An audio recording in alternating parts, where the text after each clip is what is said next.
আসসালামু আলাইকুম প্রিয় আপু ভাইয়ারা, যে যেখানে আছো আশা করছি ভালো আছো, সুস্থ আছো। আমিও আমার পরিবার নিয়ে আলহামদুলিল্লাহ ভালো আছি। নতুন দিনে নতুন আরেকটি ব্লগ নিয়ে চলে আসলাম আমি তানজিনা, ঢাকা থেকে। তাহলে চলো ভিডিওতে চলে যাই। তো এখানে মাহাদি ঘুম থেকে উঠে গেছে, তাই বিছানাটা গুছিয়ে নিব। তো দেখো, মাহাদি প্রত্যেক দিনই এরকম করে, মশারি খুলতে গেলে উঠতে চায় না, জোর করে উঠাতে হয়। তো অফ ক্যামেরায় আমি বিছানাটা গুছিয়ে নিব। আর এদিকে তোমাদের ভাইয়া বাজার নিয়ে আসছে, মাছ আনছে, আরও অনেক কিছু আনছে, সেগুলো কেটে নিব।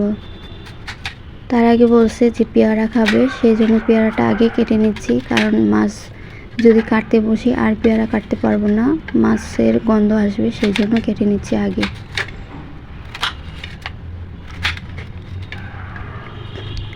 আর বটি দিয়ে কাটলে তোমাদের ভাইয়া খেতে চায় না, সেই জন্য ছুরি দিয়ে কাটতে হচ্ছে পেয়ারা। তো দেখো, মাছগুলো আমি এখন ঢেলে নিব।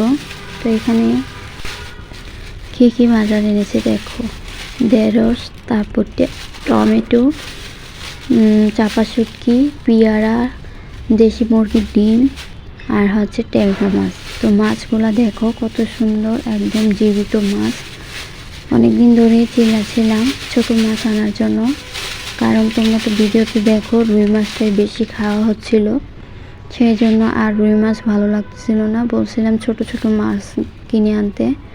তো আজকে বাজারে গিয়ে এই ট্যাংরা মাছগুলো পেয়েছে, দেখো একদম জীবিত মাছগুলা। তো দেখতে কিন্তু মাশাআল্লাহ অনেক সুন্দর। দেখো কি করতেছে মাছগুলা। তো যারা এ পর্যন্ত আমার ভিডিওটা দেখে চলে এসেছো, প্লিজ একটা লাইক করে ভিডিওটা কন্টিনিউ করে নিও। ভিডিওর কোনো অংশ ভালো লেগে থাকলে অবশ্যই চ্যানেলটাকে সাবস্ক্রাইব করে পাশে থেকে যেও। লাইক, কমেন্ট, সাবস্ক্রাইব, শেয়ার করে পাশে থেকে যেও। তো আমি সবগুলা মাছ কেটে নিব।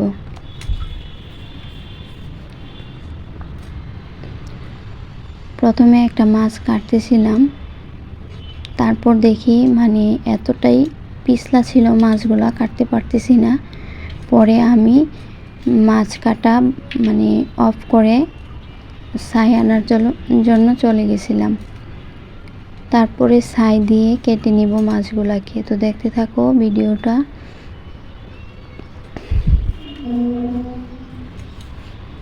সম্পূর্ণ মাছগুলো আমি এভাবে কেটে নিব।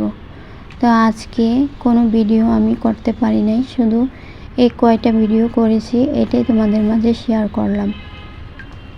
তো দেখো, আমি ছাই নিয়ে আসলাম একটা বাটির মধ্যে। এখন সুন্দর করে ছাই দিয়ে মাছগুলা কেটে নিব। আর দেখো, মাছগুলা এখনো জীবিত। আমি যখন ভয়েস ওভার করি তখন অনেক শব্দ আসে, কিছু করার নাই। এখন রাত বাজে 11:42। তারপরে দেখো কত শব্দ আসতেছে, কুকুরও ডাকতেছে মাঝে মধ্যে, শোনা যাচ্ছে কিনা জানি না। তো এই তো মাছগুলো কেটে নিচ্ছি। আর প্লিজ কেউ ভিডিওটা স্কিপ করে দেখো না। আমার মাছ কাটাও শেষ, এখন আমি ধুয়ে নিব। সবগুলো মাছ কাটা হয়ে গেছে, দেখো সবগুলো মাছ কেটে নিয়েছি, তারপরও নাড়াচাড়া করতেছে, মাছ জীবিত আছে। ধুয়ে নিব এখন। আর এই যে দেখো ময়লাগুলি, এগুলো এখন এই পলির ভিতরে ঢুকিয়ে তারপরে ফেলতে হবে, কারণ এই মাছের কাঁটাগুলো শিং মাছের চেয়েও বেশি ভয়ঙ্কর কাঁটা। যদি একবার ভিতরে ঢুকতে পারে হাতের আঙ্গুলে, অবস্থা খুবই খারাপ। আর যেহেতু যারা ময়লা নিয়ে যায়, তারা হয়তো অনেক সময় ময়লা হাত দিয়ে ধরতে হয়, তাই সাবধানে এগুলাকে ফেলবো।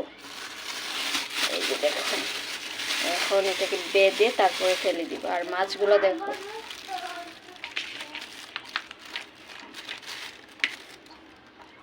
এখনো নড়াচড়া করে। দেখো অফ ক্যামেরায় মাছগুলো ধুয়ে নিয়েছি। এখানে 5টা ভাগ করেছিলাম, পরে দেখি 5 ভাগ করলে অনেক কম হয়ে যায় মাছ, সেজন্য 4টা ভাগ করে নিয়েছি। পরে আর যদি ভিডিওটা ভালো লাগে আবারও বলছি চ্যানেলটাকে লাইক কমেন্ট সাবস্ক্রাইব করে পাশে থেকে যেও। আল্লাহ হাফেজ।